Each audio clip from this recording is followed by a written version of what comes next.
عن أبي هريرة رضي الله تعالى عنه قال قال رسول الله صلى الله عليه وسلم إذا مات الإنسان انقطع عنه عمله إلا من صلاة إلا من صدقة جارية أو علم ينتفع به أو ولد صالح يدعو له۔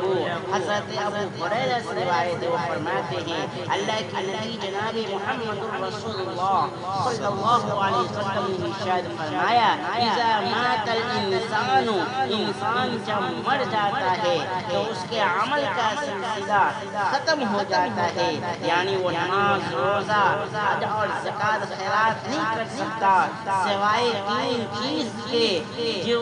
آدمی یہ تین چیز دنیا کے اندر کر جاتا ہے ان کا اجر و ثواب انہیں مرنے کے بعد بھی ملتا ہے۔ سب سے پہلی چیز ہے صدقہ جاریہ،